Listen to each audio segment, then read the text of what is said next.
sugam o dinheiro das nações. Tá? Silvio Santos foi dono da maioria dos canais de televisão que você, desde criança, assistiu. Até mesmo, né, da Rede Globo, Manchete, tá? Metido com telecomunicações. Verdade.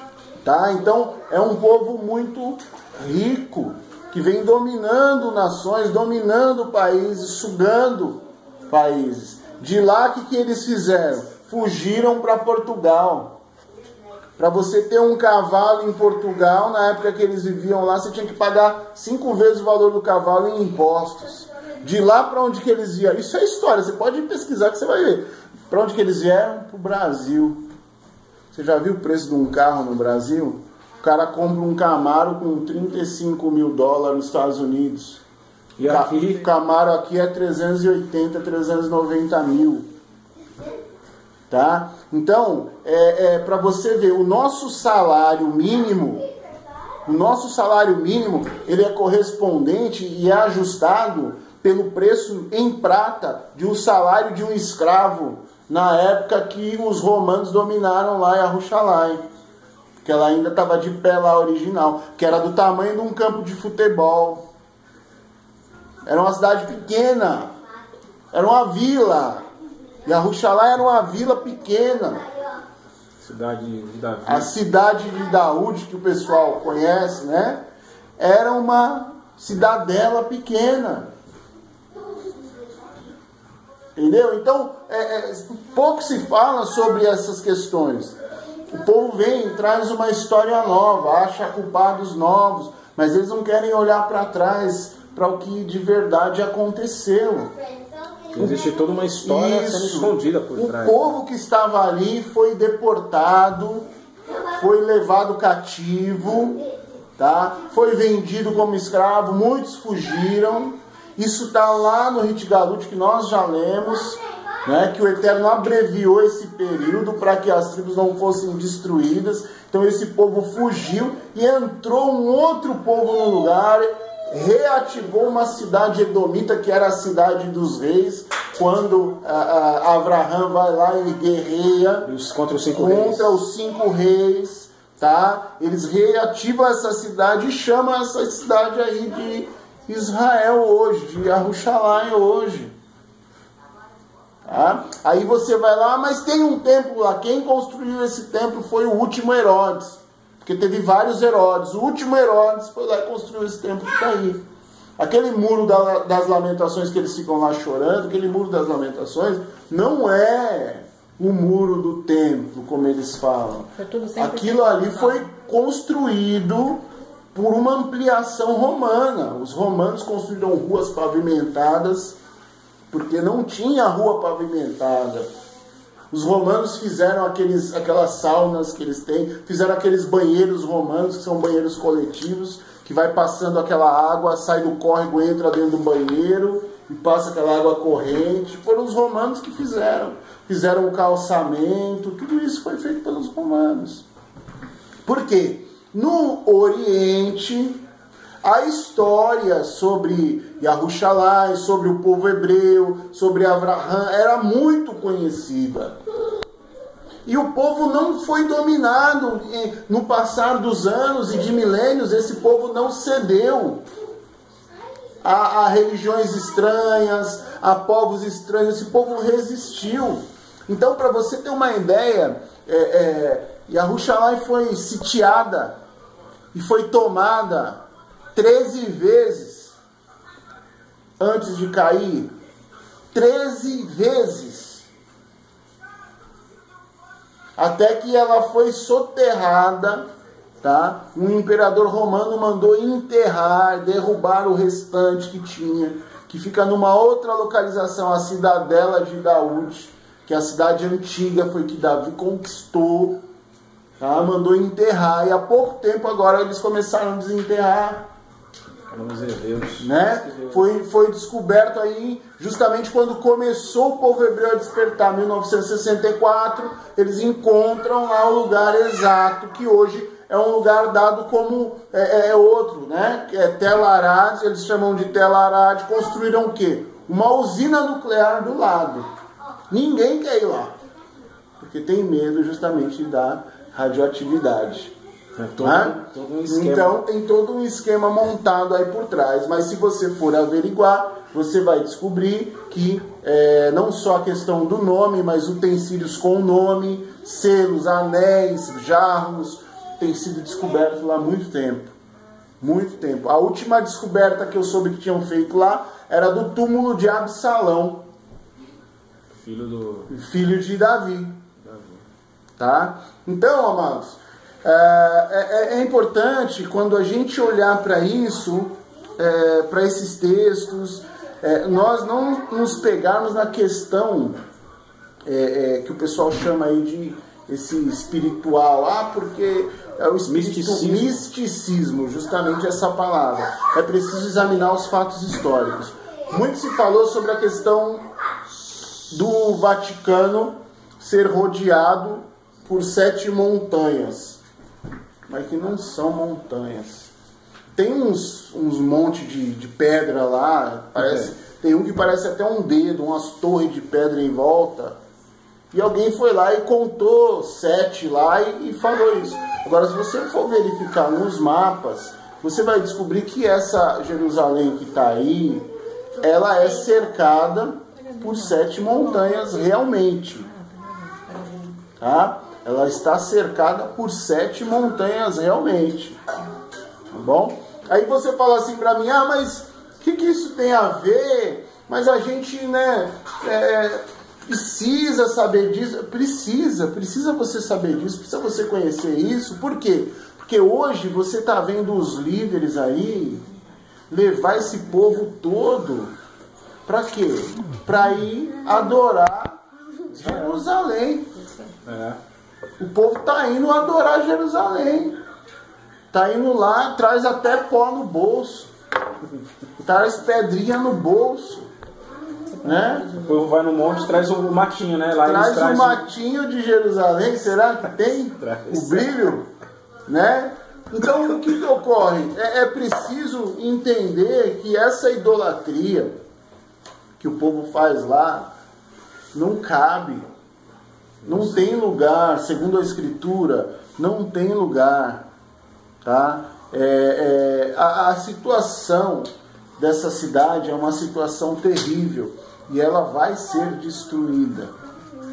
Ela vai ser destruída conforme o texto diz, tá? Que ela vai sofrer uma ruína definitiva. Se você for ler o capítulo 18, ele vai falar sobre a ruína, tá? Dessa cidade, sobre a ruína de Baval, que não é a Baval babilônica lá atrás. Por que não fala a ruína da Babilônia em si?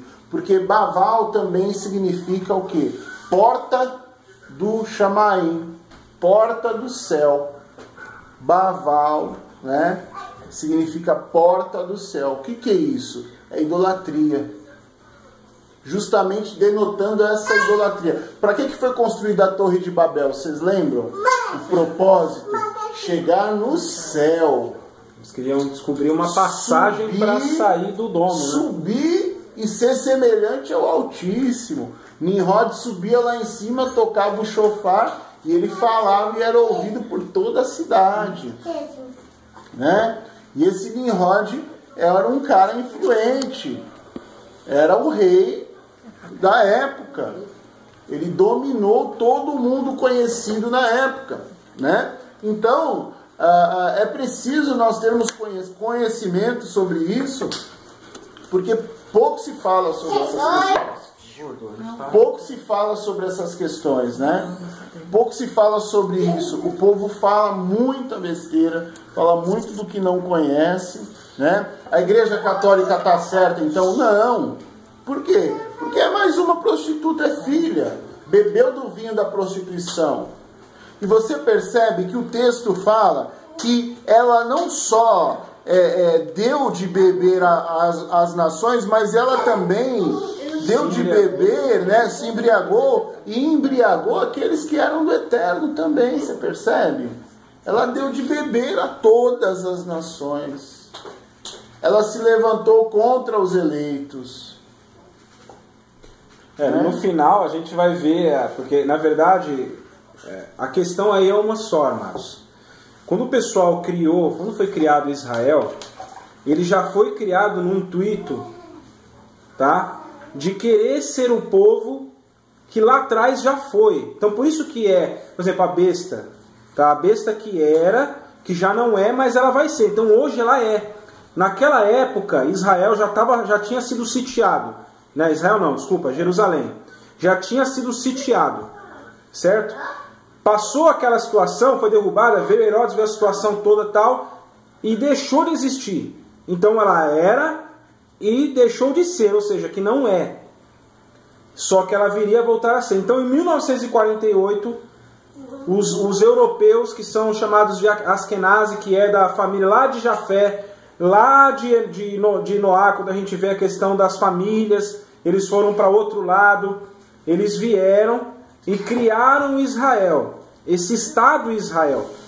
Fique claro para vocês entenderem por quê. Porque Israel, pela Escritura, nunca foi um país. Israel, pela Escritura, nunca foi um Estado que, na verdade, você tinha lá, eu vou para Israel. Nunca existiu isso. Israel, ou o correto é Israel, Yashurum, enfim. É o nome que foi mudado de Jacó. Então, acontece, Jacó teve o nome mudado para Israel. Isso. A Israel é chamada a união das 12 tribos, então nunca foi um lugar geográfico. A Escritura nunca vai mencionar, o tempo inteiro, nunca vai mencionar um lugar geográfico.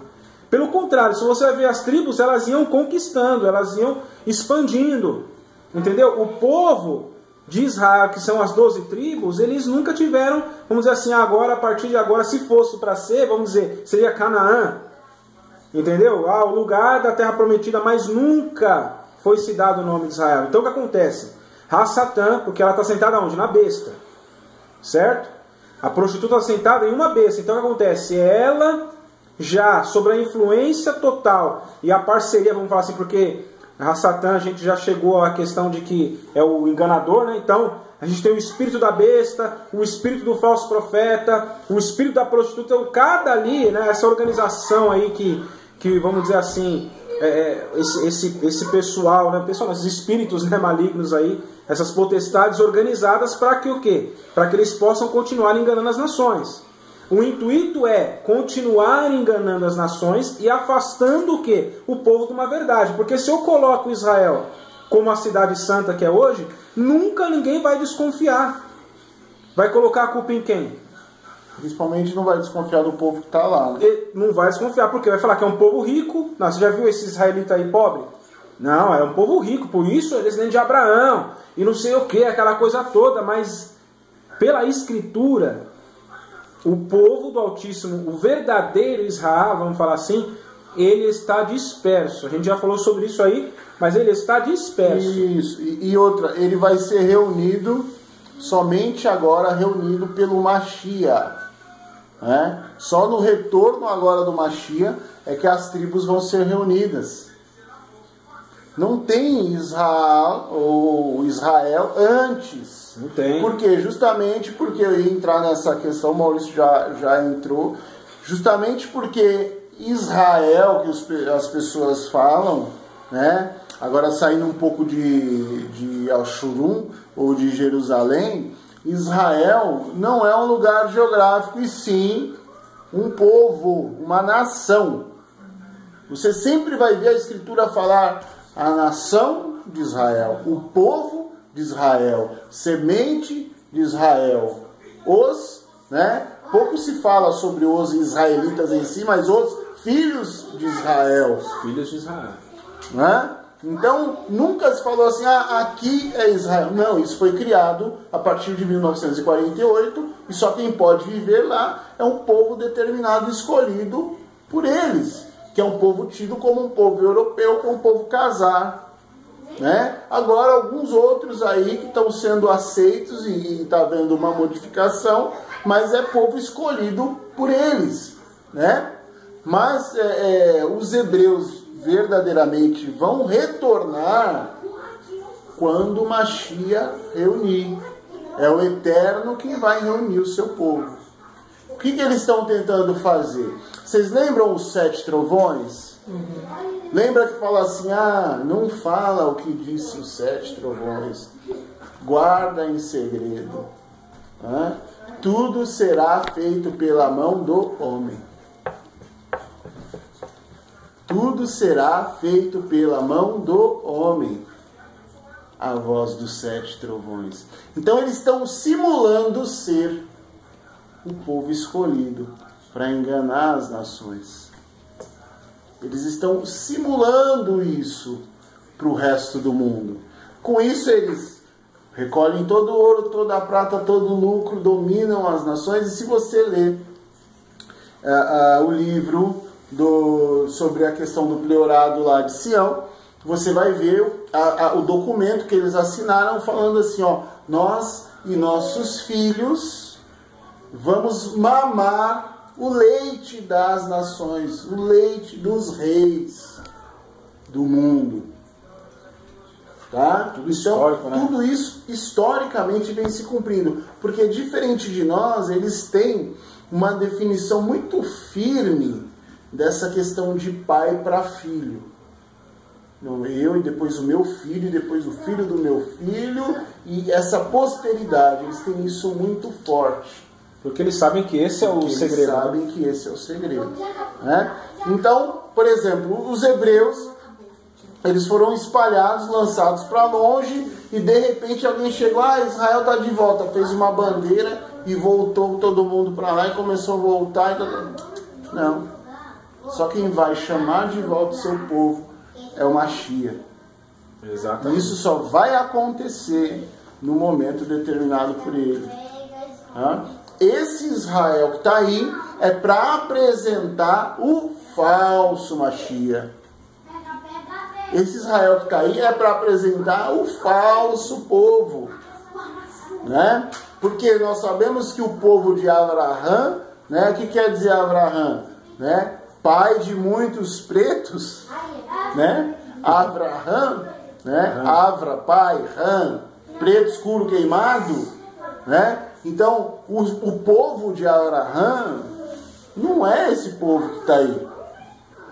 E a Escritura nos mostra isso. Tá? Mas, se eles simulam isso, você já viu um judeu quando ele chega no lugar e fala assim, aquele ali ele é judeu, principalmente na religião. O que acontece? Todo mundo chegou o reizinho. É um judeu. Não paga imposto, não respeita nada, ele é um judeu. Não é assim? Quase se ajoelha, né? Quase, né? Tem passaporte para todo lugar.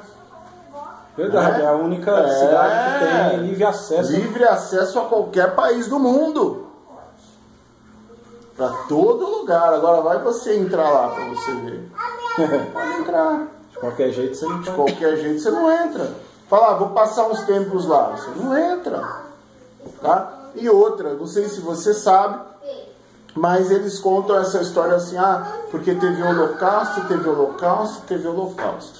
É o holocausto. Foram 6 milhões de mortos. Na primeira contagem disseram que era isso.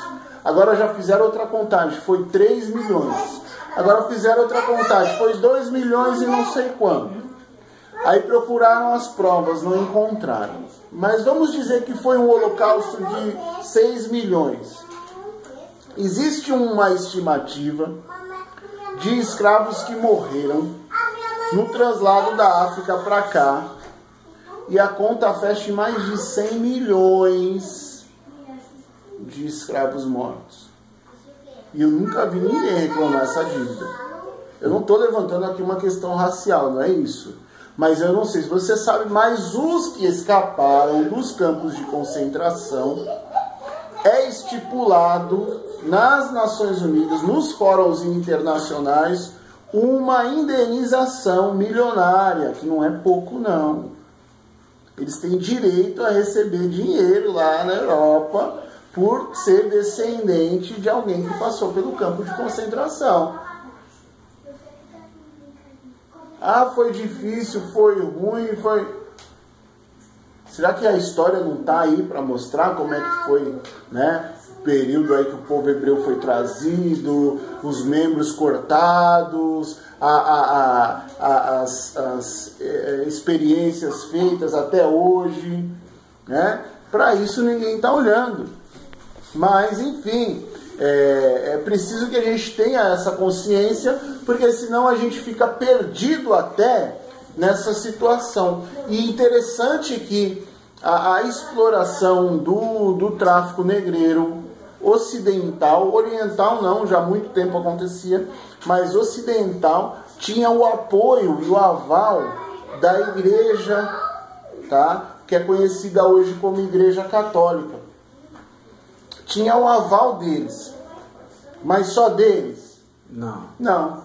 Da Batista, da Wesleyana, da Anglicana, da Luterana.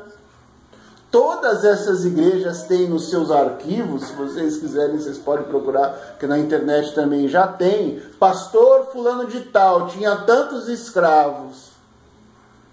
Bispo fulano de tal, tinha tantos escravos. Tem isso escrito. Ué, quer dizer, não se falava nada sobre isso naquela época. O que mudou agora? Ah, porque agora é outra coisa. Tá? Então, nada disso foi colocado. Nada disso é falado. E outra, se você falar, você... Ah, não, você tem complexo. Porque você tem complexo. Porque você não tem nada... Tem sim. Quer dizer, a história, ela não pode ser narrada da forma correta. Da forma correta. Porque senão você vai se considerar alguém... Não, isso daí que é o racismo. Isso aí que é o... né? A gente não pode falar a história verdadeira, não pode falar. E se você falar contra os judeus, você pode ser enquadrado na lei do antissemitismo. Você vai até parar na Polícia Federal para depor. Isso é verdade. Né? Você vai lá depor na Polícia Federal. Tá? E o que foi aprendido? Né? O que nós aprendemos sobre essa meretriz que está aí? A primeira coisa que eu quero pegar, né? Se você olha, por exemplo, a meretriz, quem que é? Ah, quem que é Joãozinho? Ah, é a Igreja Católica. Ô, Joãozinho, tá? Mas e a prostituta quem que é? Ah, a Igreja Católica. E quem bebeu do vinho? Quem deu de beber? Ah, a Igreja Católica. Mas você sabe como que começaram as coletas de dízimo em dinheiro dentro das igrejas no Brasil? Para levar para Jerusalém. Foi. Foi isso mesmo. A própria Escritura falava isso já. Doações bilionárias.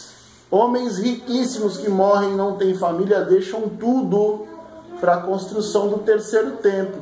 Gente, ó, são construídos anualmente obras tremendas. Aeroporto em cima da água. O cara vai e faz uma ilha artificial, constrói um aeroporto em cima com shopping, com prédio, com tudo. Dubai tá aí. Olha o que é Dubai. E eles não conseguem fazer o terceiro templo. Você acredita nisso aí? Que eles não conseguem fazer o terceiro templo? Uma meia dúzia de Islã com AK-47 velha, sem bala lá naquele pico lá daquela montanha, e eles não conseguem tirar aqueles caras de lá e fazer ali um templo? Para! Você acredita de verdade nisso? Não é! A história está muito mal contada. Se você for pesquisar, se você for observar na própria Escritura, você vai ver que as coisas não fazem sentido. Não encaixa. Né? Não encaixa. Poxa vida, não tem templo. Não tem levita. Para que tem coleta de dinheiro? É para o homem comer e beber.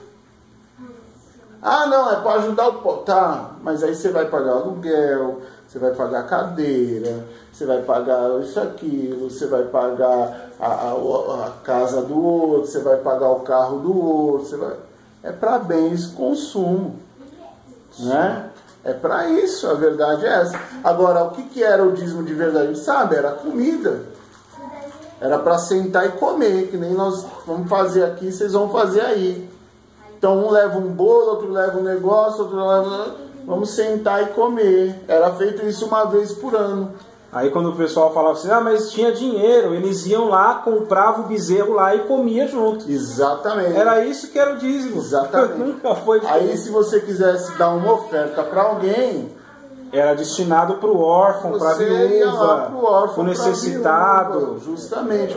Agora, o levita não podia ter dinheiro. O levita ele era obrigado a comer do que o povo dava para ele, colocava na mesa, que você ia e comia com o levita. Só que não tem templo.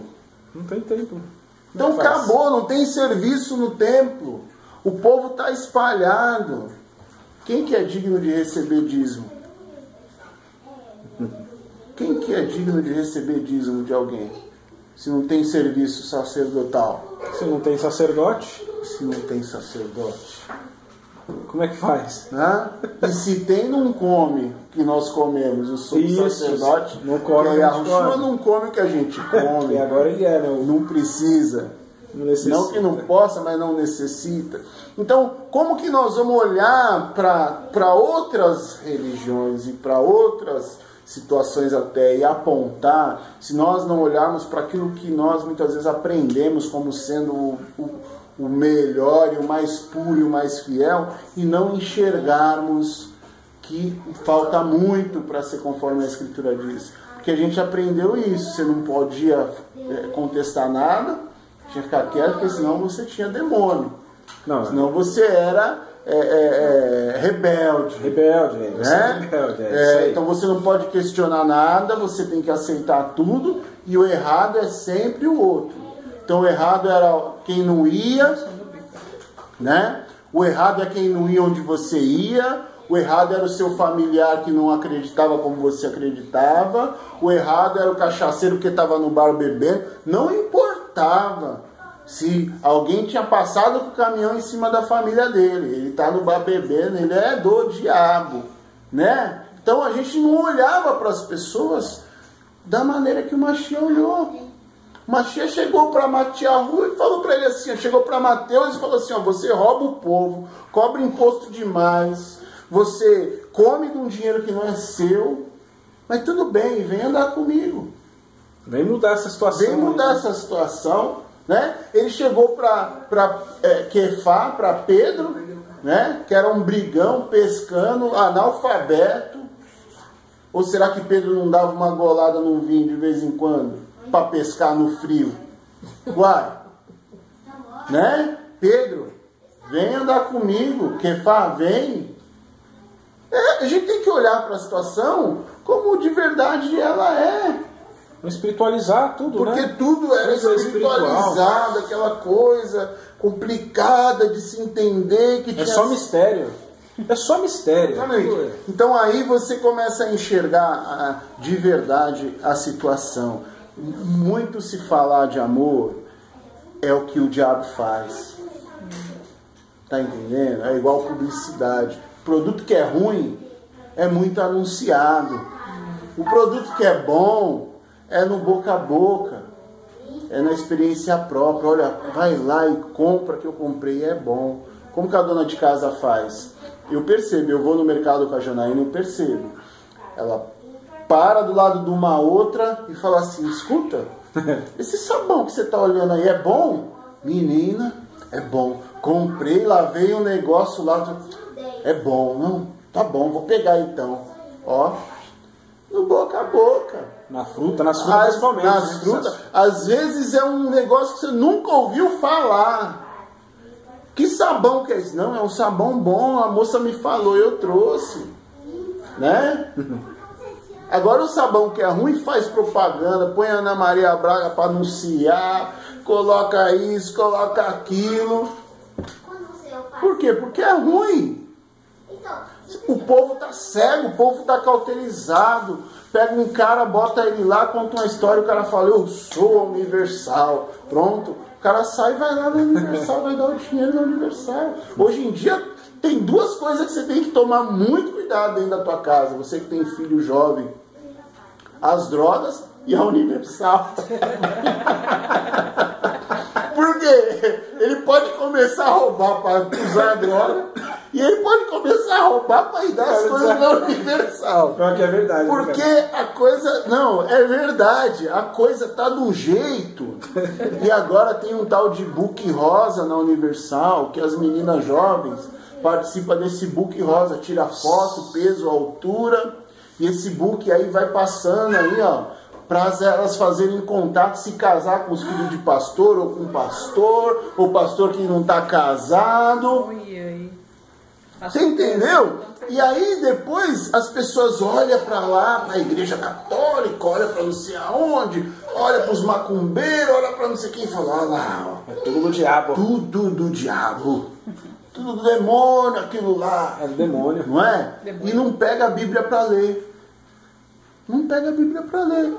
A pessoa vai lá para Israel, volta lá com um talite, bota um talite lá na cabeça e fala, olha, agora eu vou ser cobertura espiritual em cima de todos vocês aqui, porque eu fui lá e dei uma golada lá no Rio Jordão e agora eu sou mais santo do que eu já era. Só que, gente, a gente precisa olhar para as coisas como elas são de verdade. Os homens e as mulheres são homens e mulheres falhos, cheios de limitação, que fica bravo às vezes, que às vezes perde a cabeça, e que precisa da Escritura, que precisa do Ruach, né? Que precisa do outro, um do outro. Precisa pedir perdão, precisa ser humilde. O ser humano precisa disso. Construir relações, relacionamentos. Então quer dizer, a pessoa vai lá porque